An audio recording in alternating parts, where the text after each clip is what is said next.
Welcome, welcome to the Lo'au University, to our program known as Lo'au and World Scholars. My obeisance to the custodians of the land here in Canberra, especially the Ngunnawal and the Ngāpuhi tribes, and my respect to Her Royal Highness Princess Hatufunga Tukuaho, who is residing here, and also she is the High Commissioner of Tonga for Australia, and to all lineages here and also in VAIHI in Hawaii, where my guest for this morning lives, Professor Dr. TEVITA or MAUITAVAHEAKO, and to all of you who are watching and will be watching this program. Our topic for today, we're going to continue with our previous topic known as the Pulotu, the beginning and the end. Without further ado, I will pass on to Professor Kaili to continue, and I will join him later. Malo Kaili. Malo pito Professor Dr. Sosio Alaftani, Lo'au Vavanga ki Tupua, for the opportunity to continue our talanoa, our conversation in regards to Pulotu, the ancestral homeland and also the afterworld for all Tongans. In this program, I will continue to um, talk about the rest of the stories about Pulotu. Um, we noted in our last Talanoa that all spirits of Tongans end up in Pulotu. There are accounts that only the chiefly spirits end up in Pulotu, or the Laumari of the spirit of the chiefs. But based on my research, it appears that all the spirits, all the Laumari of the Tongans end up in Pulotu. And this is indicated in the story of Tu'ihatala. According to the story, Tu'ihatala was a member of a family, that there were 7 sons. Tu'ihatala was the youngest. And according to the story, all the 6 oldest sons passed away and were taken to Pulotu. So Tu'ihatala decided he wanted to go to Pulotu and find out why Haveahikuleo takes all of his brothers to Pulotu. So he went to Pulotu, but he told his parents not to bury his body. And when he arrived in Pulotu, he asked Haveahikuleo what the reason was, and Haveahikuleo basically said that she was lonely, or lonely in Pulotu, and therefore wanted to bring the 6 sons to Pulotu. And Haveahikuleo told Tu'ihatala to return back to Tonga. So Tu'ihatala returned back to Tonga, and when he returned to Tonga, the parents had buried his body, and so he became a fa'aikehe, spirit from the other realm, and lived all over Tonga, but also brought water from Vaiko Pulotu or Vaiola to Tonga. So the Vai, or the waters, Ma'avatuna in Eua, Ha'ahau and Kanakana in Pukutola, in Pukutala in Ha'apai, Veimumuni in Tola and Vava'u, and also other waters, springs in Samoa were all brought from Pulotu by Tu'ihatala. Tu'ihatala also became Fehuluni, or Felehuhuni. So Tuihatala would shift back and forth between male and female. So Tuihatala was both beginning as a male, but then end up as a female.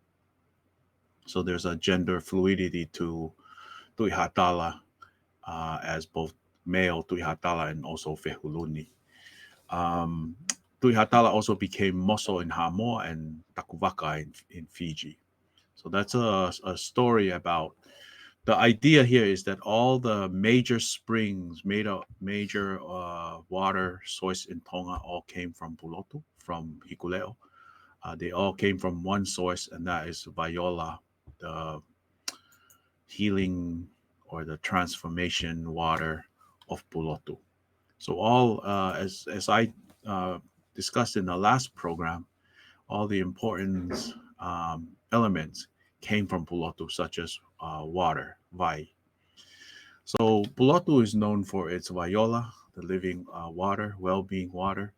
It also had a puko or tree that was known as an akaurea, a talking tree. And here's what we first saw as I ended the last program about the idea that the Kava ceremony was first served in Pulotu. And Akaulea was the toa or the puko tree. This talking tree was the toa, the cover mixer. Um, Hikureo, Tangaloa, and Maui were living in Pulotu at the time, at least at this particular account. This is coming from an account that was given by Ma'afu when he was in Fiji, and it was recorded in Fiji, this particular account. So it appears that the first Kava ceremony originated in Pulotu. Um, in my research, it shows that Kava first ceremony appeared in Pulotu. There was also a Kava ceremony that took place in Langi, and this is indicated in the story of Auetu when Auetu went up to visit his father Tangaloa Etu Matupua of Langi. They had a Kava uh, ceremony when he went up to meet his father. So that's another Kava ceremony. And the one that most of us are familiar one is the Eweki one, which is the Lo'au's Kava ceremony. So that seems to me to be the third rearrangement or configuration of the Kava ceremony that happened in Eweki. So it's, to my understanding, Pulotu's where it first began, then there was Langi, and then finally into Mama in Eweki. There's also an account based on Ma'afu's account that the Maui came from Pulotu to fish up Tonga. This is a different account from the one where the Maui clan went to Manuka to receive the fish hook to fish up Tonga or to discover Tonga and other places. In one of the story, it says that they came straight from Pulotu and came and used their fish hook to fish up Ata and other places, including Tongatapu. Um, and so Pulotu seems to be the origin of this particular story. Um, and maybe we'll come back and have a discussion about this. You know, these two versions, one that seems to come from Pulotu and the other from Manuka or Manua. Both places are significant and highly regarded and venerated as important and chiefly places for Tongan. Now, as I said in our last interview, all chiefly and valuable things originated from Pulotu. We know that the kahokaho came from Pulotu. This is the Kahakahoyam, the most important yam, was brought to Tonga by Vaihai Mali after she won a competition in Pulotu and then had to actually smuggle it from Pulotu to Tonga because Hikuleo did not want the Kahakahoyam to come to Tonga. Vaihai Mali had to smuggle it to Tonga. We also know that the whole fish was brought by Lohi from Pulotu. Taro was also brought, or talo was brought from Pulotu to Mama. And then the many of our so-called chiefly kakala, fragrant flowers such as the heilala all came from Pulotu. So many of our chiefly things came from Pulotu, and it makes sense that Kava also originated in Pulotu because Kava is regarded as a highly chiefly ceremony and ritual for us Tongans. Um, that those things that came from Pulotu to this day, we still view them as important. We still highly respect them, and it partly has to do because Pulotu is where Hikuleo is at, which is the highest ranking Otua deity for Tongans. But it's also that Pulotu is the ancestral homeland, the original homeland for many of us. And in the last program, I didn't talk much about Hikuleo and her gender.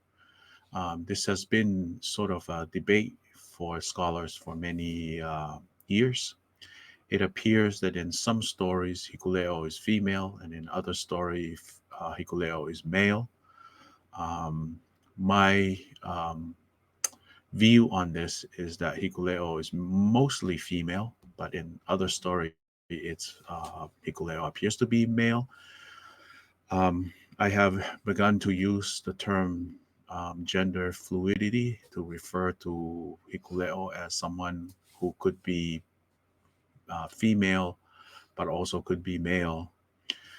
This sort of duality that shows up on Have Hikuleo seems to be common in other areas. For example, Hikuleo is both the deity over life and also death.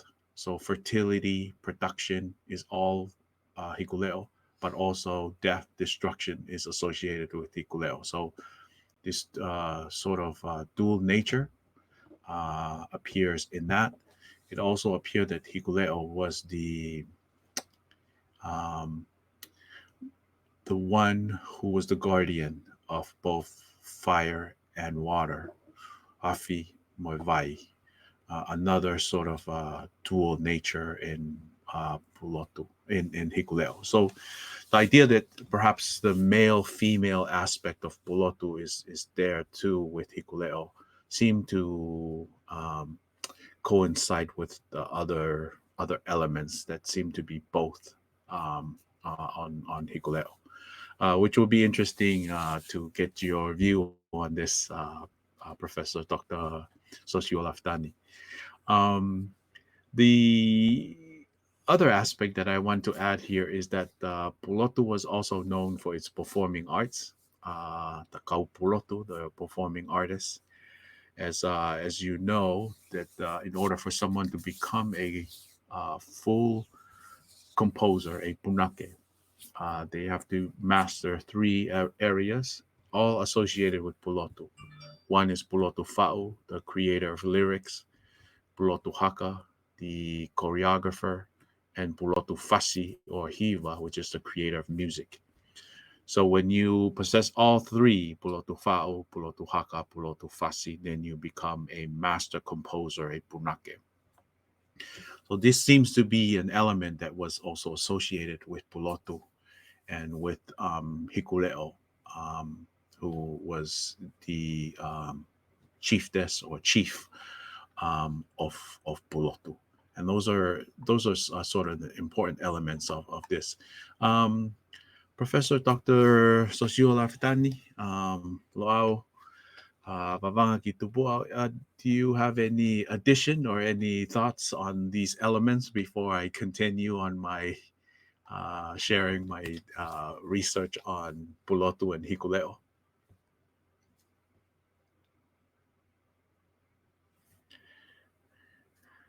I'm just make if you Yeah, can yeah, not hearing yeah. the You voice. Oh, can there you hear go. me now. Yeah, sorry. Yes. Malobito, Professor MAUITAVAHEAKO, for that enlightening introduction, and it's very fascinating. And I would just like to add some few points to what you have pursuing, and we're doing the same thing here, but at Lo'au, and I think the sharing and the exchange of ideas on this very important topic. What you have done, you've been pursuing deeper about the issue of Pulotu, Maui, Pulotu, Langi, Maama, and Lolofonua, and to see how things come into being, which can be taken as ontological or cosmological issue. So, firstly, most of the myths, if it's not all, shows that Pulotu, as you have correctly mentioned, were there before we started talking about Langi, Lolofonua, and Mama. And in our creation myth, one version, because as you have mentioned, there are a few versions. One version of us, which can be taken as the main version, it says that Pulotu was there. And when we started to talk about Maka, Tauia Futuna, the rock of Tauia Futuna, there were only the vast ocean and Pulotu. But there were no mention of Mama, Lolofonua, and Langi, which links to what you have argued and you try to unfold. Pulotu was there before. We slowly coming to the fact that Pulotu was there before. And later on, when the gods came into being, like Maui, Hikuleo were there. It seems she was the first one. And when we started talking about the others, it shows on one version that they were there in Pulotu. It shows on the other version that they, or variation of it, that they came into existence and into account together with the worlds of Mama, Langi, and Lolofonua. And my addition on that issue, it's very interesting and very important for us to see the chronological, to try to work out the chronological transition from the beginning, and whether they were all there in the beginning, or as I mentioned, only Pulotu was there.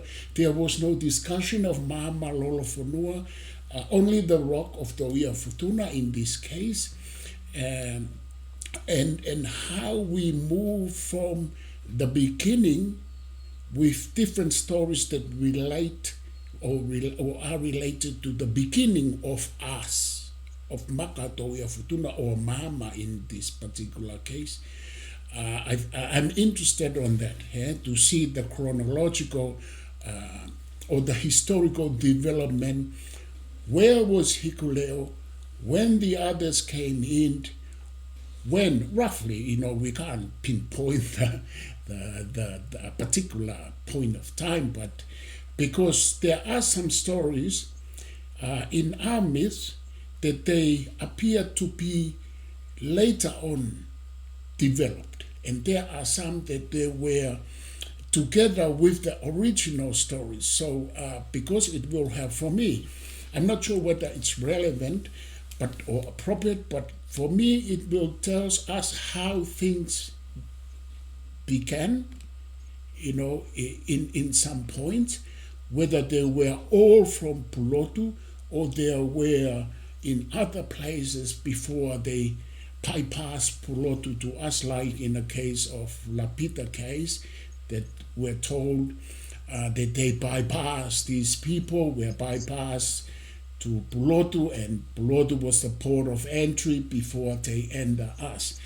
The other point, Kaeli, that interest for me is it appears that Mama uh, has something to do with Makauto Ia Futuna, as I partly mentioned in our last program. And the other places, there are other places in the Pacific that are related to Langi and Lolofonua. And I think it's important for me, for us. I see some of the islands that they have stories that talk more about Pulotu than Langi, or talk more about Langi than Lolofonua, or talk more. In our case, in the Tongan culture, we talk more of Mama. Mama is us. And we talk of Langi and Pulotu to a large extent as outside from us. And we talk about Lolofonua. Sometimes in certain cases it's like Lolofonua is close within Tonga, and sometimes it appears to be distance from us. Like in the story of the fire, Maui, Maui and the fire. In some versions, it appears that Lolofonua, or the underworld, is close to us in Mava'o, in Koloa. In some versions, Lolofonua is distant from us. In Niue and Futuna, they talk a lot of Pulotu. Niue and Futuna, they talk a lot about Pulotu. Pulotu, where all art, performing arts, were brought from. And they talk a lot about Lolofonua. I'm just throwing in some ideas that come into mind when you were talking, that in addition to what you have explained, and some researchers and students at Loau, they talk about, they're doing research on related topics to what you have mentioned, and some of them, they believe that Pulotu was within, close to Tonga, and also distance from Tonga. And Pulotu, a lot of people can travel to Pulotu spiritually and also physically. And I think you mentioned that as well. But as you explained, it appears, Kaili, that we have to do more work on this area. It's very important because it will help us to know more, and to know more about the past, the distant past, and also for us to understand who we are and why we are here. But I'll pass on to you to continue. I think I talked too much, but I'll give it back to you, Kaili Malo. Malo Apito Laftani for that insightful addition to our discussion on Pulotu. I want to also raise that it appears from our tradition that there were two Pulotu, or at least two aspects to Pulotu, or two parts of Pulotu. One is Pulotu Tu'umao, and the other is Pulotu Aka, which I translate as stationary Pulotu, which is Pulotu Tu'umao, and Pulotu Aka as motionary Pulotu. It is definitely always in motion. Um, there seem to be, at least from some of the Kava ceremony, there appears to be some reference to Pulotu Tu'umao as more southwest and Pulotu Aka as northwest of Tonga. Both Pulotu are in the west. That seem to be a consistent um, element of our tradition that's always in the west, but sometimes it's northwest seems to refer to one element of Pulotu, and then southwest another area of Pulotu. I find this interesting because as you are talking about the need for us as Loau University and researchers to research that we need to decode the meaning of Pulotu, where exactly is this referencing, and of course, and also Lalofonua and Langi and so forth. Our ancestors encoded this information in these stories, and it's our work is to decode them.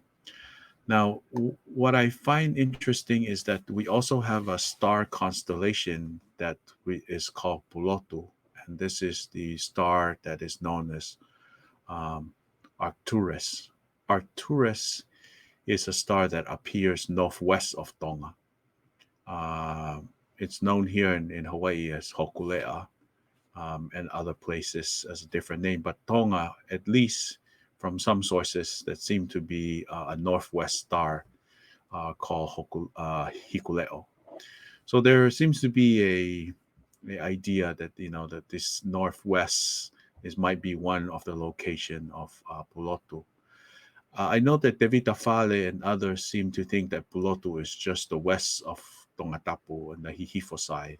Um, but it doesn't seem to fit with the evidence because most evidence shows that you had to sail in a ship or in a waka to Pulotu. Um, I mean, perhaps you probably could do it spiritually, but most of the story you had to go to Pulotu in order to reach that place. And this is, you can see this in the story of Whaiwhai Malie, where they sailed in a double hull canoe to Pulotu to arrive at that place. So I think I agree with you that part of our history, we have to look at how Niue and other places such as Futuna and Uvea and the way that they reference Pulotu and so forth, in order for us to understand where these places are at.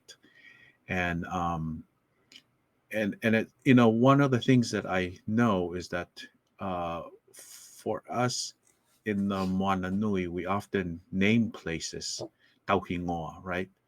So it's possible that there could be a Pulotu or an original, but then others would name places close to that. We did this with names such as Hawaii and Savaii and Hawaii. We did that with names such as Upolu, Kupolu, Uporu. So there's a possibility that perhaps when we have multiple names, it is because we named them after the original area. Yeah, we named them after the original Pulotu. So it's possible that that could also explain why we may seem to feel like that in some sense Pulotu is far away and then there are others Pulotu is nearby because of the way that we name places, and it's it's a part of our tradition to use the name to remember these places, especially places that seem to geographically look alike, and it reminds us of our homeland. It's possible that we may name them after that particular place. Um, that is the part, and then the part about the people of Niue and believe that all performing arts come to from Pulotu, that seem to fit in with the idea that the master composer had to be a master of all the different you know Pulotu in that sense. Um, the other thing that I want to say that Pulotu seem to also have a knowledge that connected with architect, because the breadfruit tree Faleme seemed to originated from Pulotu, and the idea that the Tuitonga's uh, you know house had to come from Pulotu, and there's a story that of Tonga requiring his attendants, the Tuitonga, to go to Pulotu to bring this breadfruit timber house. The other thing is that breadfruit is a timber that is resistant to termites. So this is a sort of kind of scientific knowledge that our ancestors knew that if you build something out of breadfruit, that this would be the way to go. The sort of kind of the part that I want to kind of conclude our discussion is the idea that Pulotu is where we first began the first Tongan diaspora. So diaspora is not something new for us Tongans because we moved out of Pulotu and move into places such as Mama and Langi and so forth. And Toia Futuna seem to also be part of that transformation of our movement. This is the idea also of diaspora that we sort of kind of discussed last time in our program. You know, in order for a group to be referenced as a diasporic group, first they have to be dispersed from their homeland. But after that dispersion, they continue to remember their homeland and have a strong desire to return to their homeland at some future time, right? Um, Most scholar talks about two sort of return to the homeland. One is physical return, and the other is a symbolic return. The physical return is the actual return to the place, but most is a symbolic return where you return to the homeland through the practice of the culture of the homeland, which we all are doing now in the diaspora. In the case of Tonga, the way that we did symbolic return to Pulotu was through the veneration of Hikuleo in the Katoanga Inasi in our tributary ceremony or first fruit offering ceremony, which we perform in Tonga at certain time, notably during June and July, during the rise of the Mataliki constellation of Pleiades. You know, the valuing of Kahakahoyam and Heilala, and then the continuation of the Fahu system seems to be a symbolic return to Pulotu of, you know, a thinking of Pulotu at all time. And we discussed this in our other program where it appears that the Fahu system seemed to start it in Pulotu, and other scholars have also talked about this, you know, from Mahina and Futahelu and others, Phyllis Herda, many others have talked about this idea. But that the fact that Hikuleo was the sister of Tangaloa and Maui and held a very respectful way, and that you know, the tribute during the Katoanga Inasi was done on behalf of Hikuleo, where the Tuitonga was the high priest that received that for Hikuleo. So our continuation of the practice of the Faho system outside of Pulotu, right, in Tonga and now in Australia and America and New Zealand, is a sort of a symbolic return to Pulotu.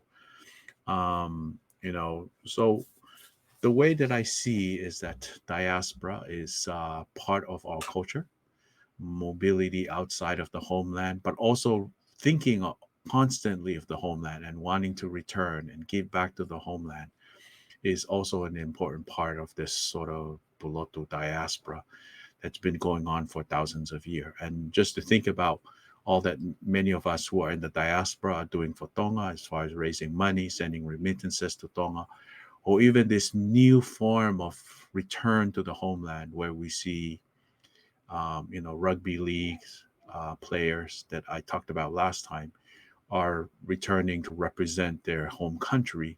These are all sort of kind of returning to Pulotu, but returning to Tonga in a very similar way that we've seen in the past, and we sort of kind of continue that.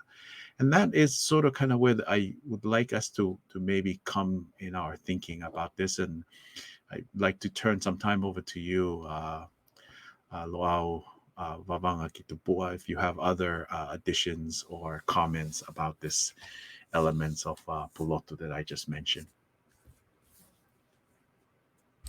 Malo, Professor MAUITAVAHEAKO.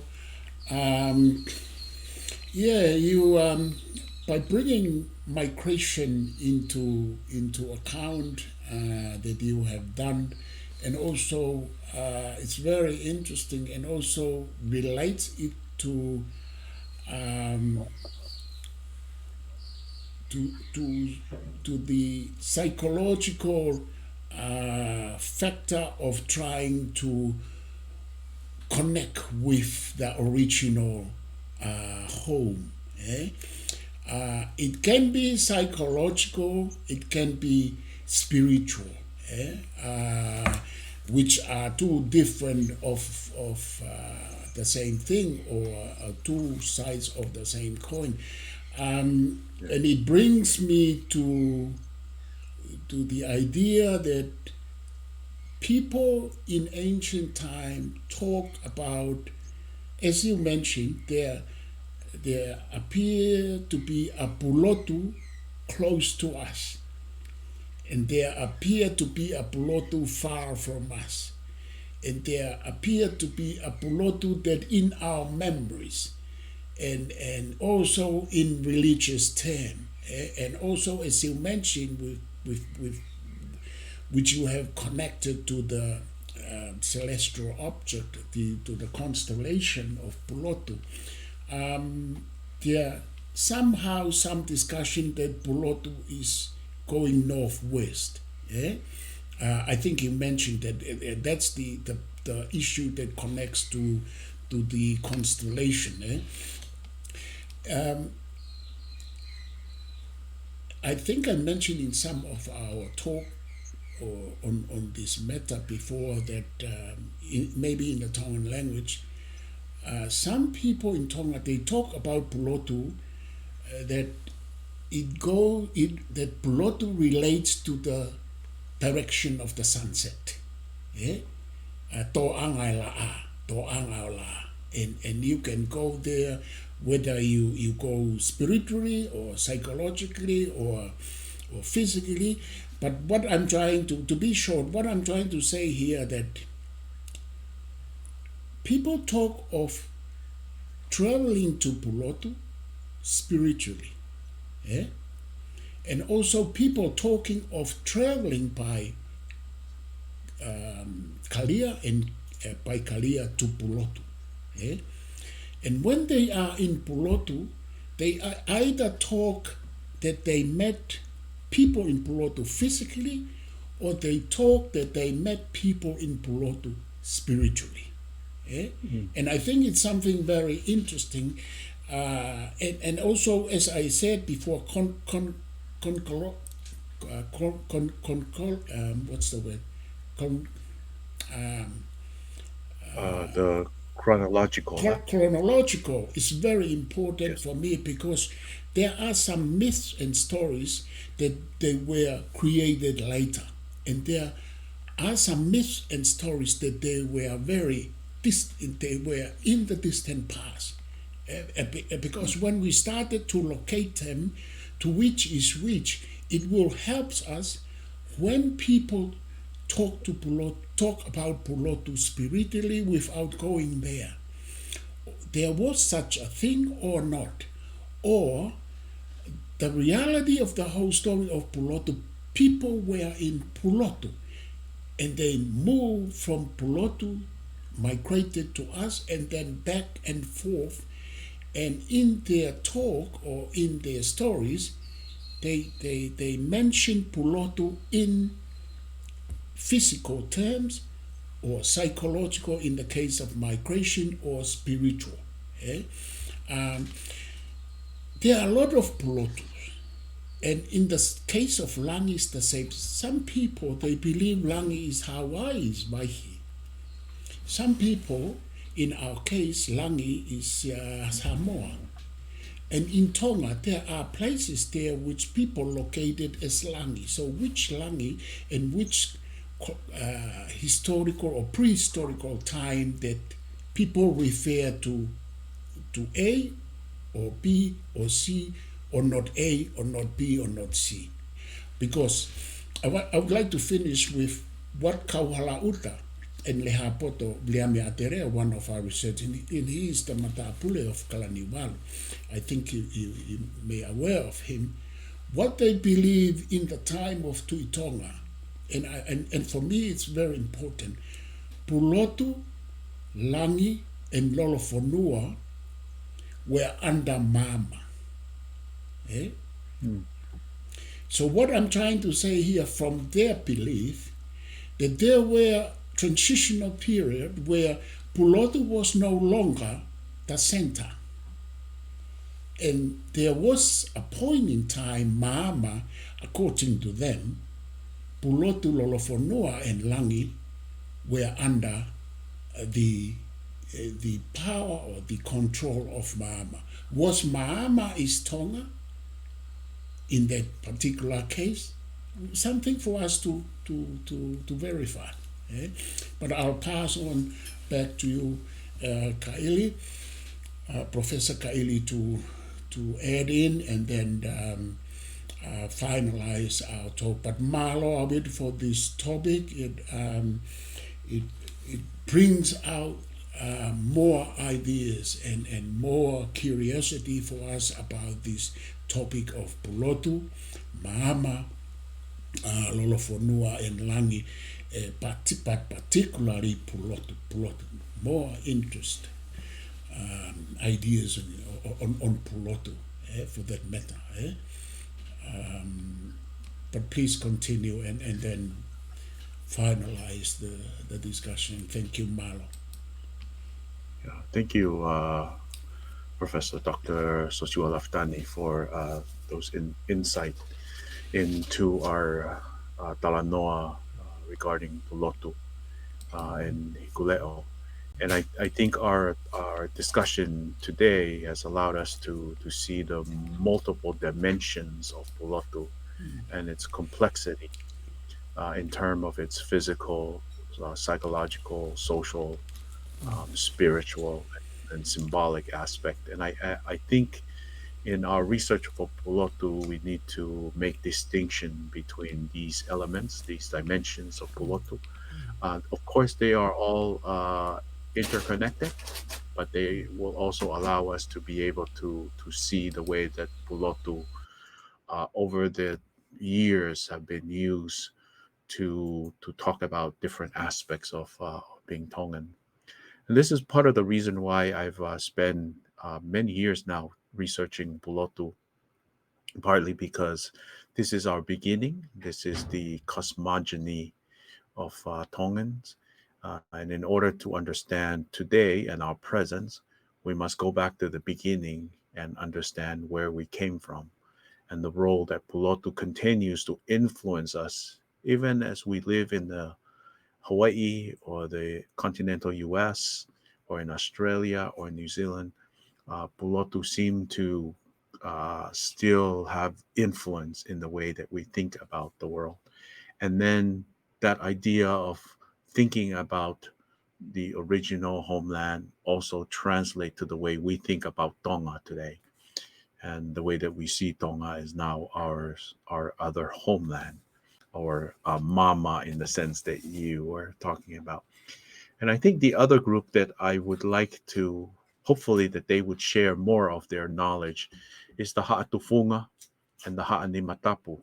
These are two clans or two connected, related clans that have hold a lot of knowledge in relation to Pulotu, especially during funerals, right? The Hatufunga as undertakers, Ha'ani Matapu as the handlers, the sacred hands who handles the person who have passed on. And we know from our tradition that, of course, this was mainly the clans that handled the Tuitongas as the undertakers for the Tuitonga, but we know that other clans also had their Hatufunga and who all operate within a chiefly group. So these are the other areas for other people who hold this traditional knowledge, this indigenous knowledge, for us to look at and to gain knowledge from. And then the last element that I want to, as I conclude our Talanoa on Pulotu, is that Pulotu is very much associated with our indigenous Tongan religion. And many elements of our religion, our indigenous Tongan religion, carried on to Christianity.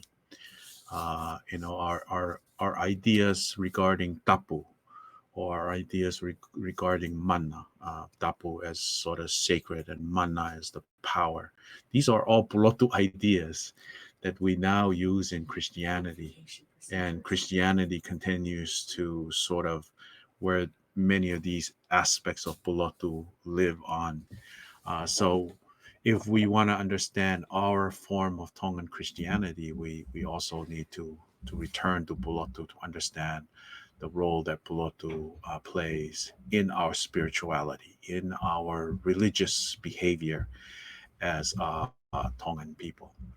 And with that, I want to just thank you, the Lo'au University, for the opportunity to me to share some of my research, and for you, Professor Dr. Sosua Laftani, Lo'au Vavanga Kitupua, for providing the venue and the technology for us to continue to further our knowledge and research into all aspects of Tongan culture, whether it's humanistic or scientific and so forth.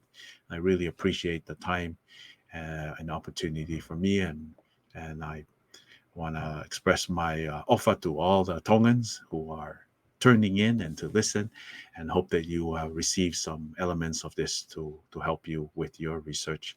Malo abito. Malo abito, Professor MAUITAVAHEAKO, for that very insightful and very enlightening dialogue, talanoa, and with the last mention, last point you mentioned that the ha'a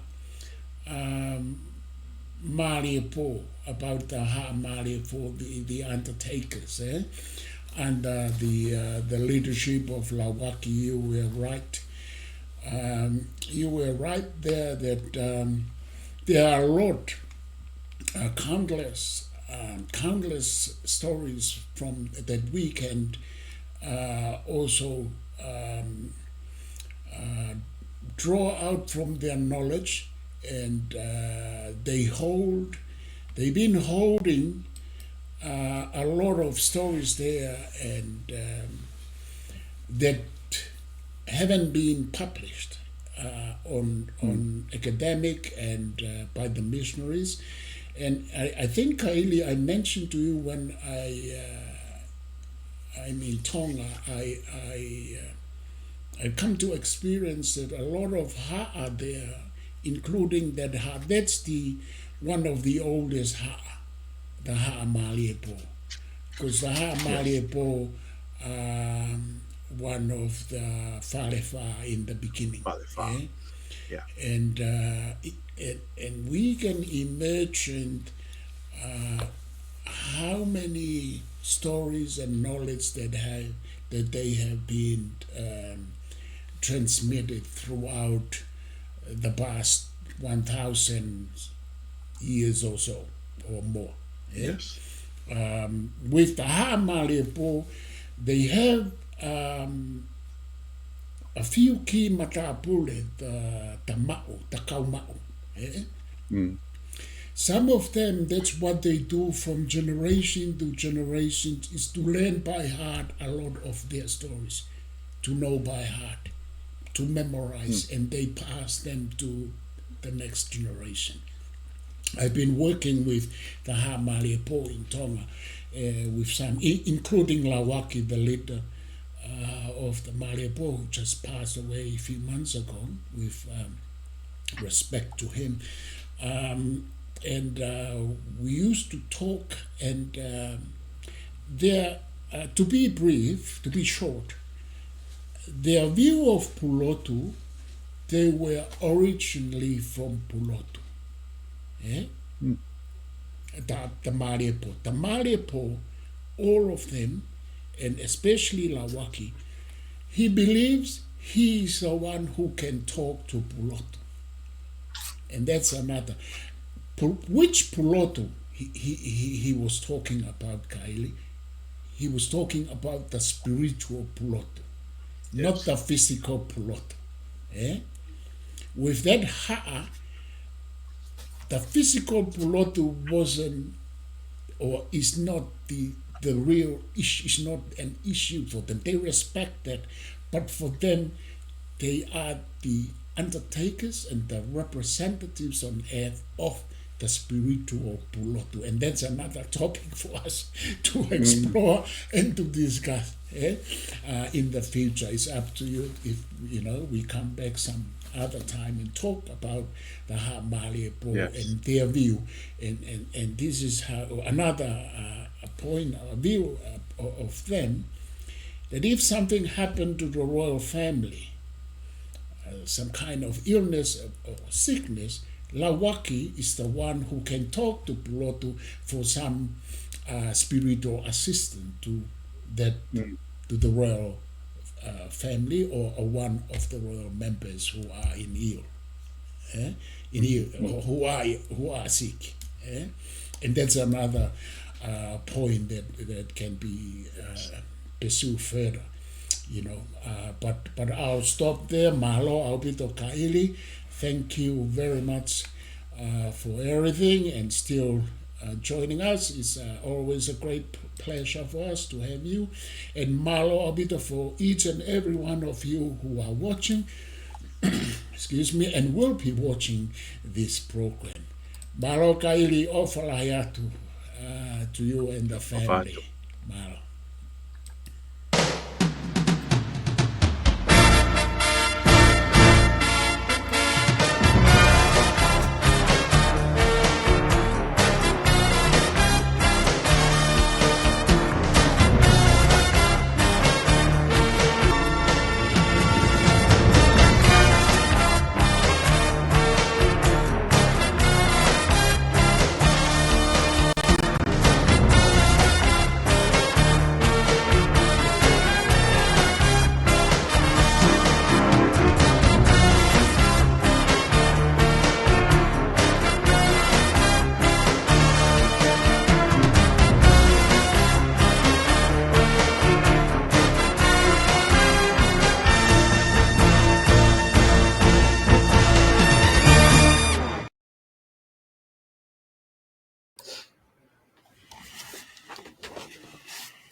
MAUITAVAHEAKO. Malo. Oku koe exciting of knowledge nai koe tauelangi o ilo. Ko whatonga I whoke whi ai e whika. He koe mawhaata anoa pe koe he neha nofo e niko. Tamai si ua koe excitement of knowledge. Pa nau toki hanga ea o li liu mai ki mui. Me taimi koe na ne tohi ai koe ai Heraclitus of Ephesus. Pia koe taimi a koe na e lotonga ne he nika pulus foke e fo i tohi koe na critical o ane u article o. Ka lotonga writing foke ai what's the Heraclitus of Ephesus.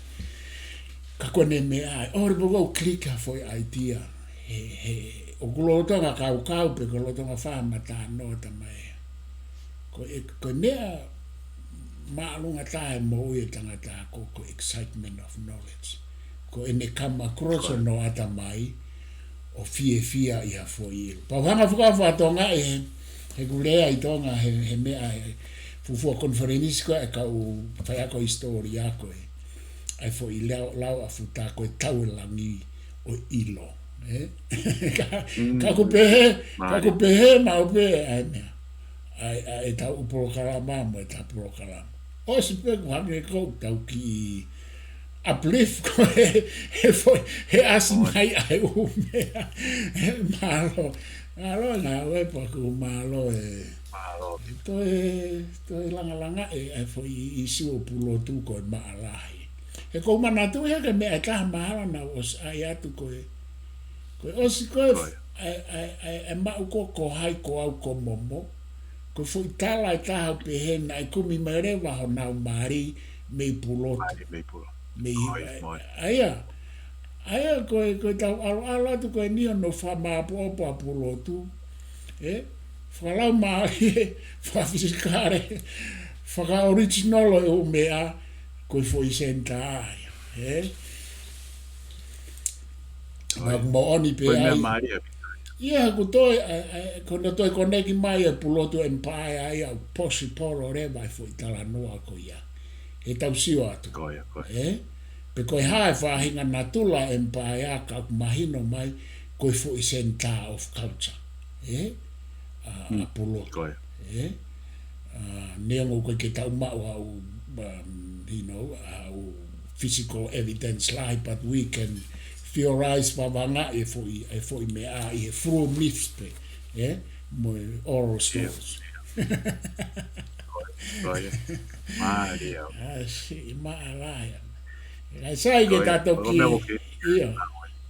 ia, ai ko, ia. Sai pe tato ki whae tau koe ta programa hoko pa toki whae pe. Te tō kumata ka veinga ki ai. Ia, toki kumata ka veinga ki ai ka wha whana au pita. Koe. Io, ka ke, o whalahi atu, kia koe moe hoa moe whamiri. E a tahurere i ke mourere, ko sape ke as mourere i maho ki as mai koe. Ia, whenga lai pe, os pe puke lai. Mahalo ku ke ofa mai pa Pulotu. E ofa mai pe tau whakakui me Pulotu. Si. Mauinga ke tau ki moui whoroa kui ke o se tau whui ngāwe mauinga hono tau rorotonga. Tau rotonga lalaka ai he ku... A tau sio ki ai e MAUITAVAHEAKO ki e iwi koe o culture mo history. Koe. He kui kai, hange ko ho mea na ke tala no mani nai. La he u mea ia unconsciously hange ko ia umai ke lot whakaristia. Nena ngalo ka te au ka nais, ke utoi lawe kei ka nais mahino peoa. Ko u mea na e whakawa mai mei mua pa unconsciously ko ke tau ilo ki ai ke malo hi ko culture in the survival for 1,000 years. Ia. Hau pe fo I mea ia, o nau mafuri nau tolo a tepi o tau pehe tau tauria koe fully from the Christianity, but it's not. Hange ko ho lau. O kai ke tau ilo a hono, se koe hange koe ha marie po. Kai ke tamate e tau whaahau e fo iha. Mantui ko kusio koe he mau wheo hi koe tonga. Koe ua wao ka atoa e o ao ke taim kou tānoa lau a kimwe nau u ritual, o koe ka ane whikau aka na malot for Christiane, but they share some common features I he tala noa ki the spiritual world. O koe fo I mea fokia, before you go na hanga e futa whakaangai. Na hanga e futa he pekia koe a princess Merenaite. Na ne hanga whakaangai o pehe. O toton ke ua to e whai e mea koe a ka aha maari e po he koe mea ia koe a lotu motua. Ka kona mo o ni fokia. He koe ka mea ia ai e whakakaristiane he fo I hako e ni. Ko te sio ka atoa he na ritual me taimu na tānoa ai me tānoa alawaki. Whakapulotu, spiritual world pe ia. Pa koe mea kou maaria he taimi kou whai ai koe ha pekia pe koe hala I tonga ka te sio. Ka te sio koe ke manua koe e fu old religion I loto he Christianity. Ku kai ke lava hataha ia wei. He koe fo I o wau kotoa koe a lawaki me ha maaria po. Frahiteni kotoa if we want to use that. We use that term. Pe koe whakapulotu. Mahal koe whanau whakapulotu. Whakapulotu, koe. Ka aku te kai ke lava he Kalestiane, ke nau challenge ai fo I all religion, o plotonga mo ui hanga tonu pe ia I he royal family. Pe mo e nobility. Moi. Pe whakangai fo e futai ke tuku e toi whai e mea koe I mana e aha ne uhinga wha politikare o nai a whoki he mea koe he teke whai. Ka koe Ka koe mea ai, pa koe taimi kou whakaike eke a koe kau undertakers ka nau tala noa. O koe ke whakatoa ngai he kakaia e nau tala noa pe nau tōwia I Pulotu. Pulotu as a spiritual world. O koe ke nau tala noa fu na tori he wani. O ke nau tala noa na tori. Pea ko nau foi whatongia, ko hono whakaha ere, o pekia, pe koe tui o what not, ke alu, o toka mo tō whai Pulotu. That's their spiritual world. Maare au pito, Maare wa. Ka koutui koe nau whakaukau katoa ko yaka iri, ko hono develop mo derive from Pulotu of Hikuleo. Me he foi physical mo spiritual world. Ko he kwange kou alo me aia, ku mawahe me nau tolu me physical world o Pulotu, o nau nof pe nau tolu he spiritual world. Aia koe foi transition ni ai taha maari. Maari. Ko sai u tau whakatotoro ki ai, e tau mai u mea ko ia. He ku iai bea u koe mea peko, o tau tolu pe maha ka wako, tau rawa sio atu ke u mea ko ia. O tau sio au ki he foi mea ko ia. Mo fai pe tau whakatotoro mai tau mea. E alpe tai mi mo ne to e to mama mai mo matala mai e nai u mea Pulotu. Onila. Kaike, o whalahi atu? O whalahi atu ka tatok si MALO ngā ue me hena. Tatok tala no ai? Iyo, okay. O whati e whamiri. Okay, bye. MALO.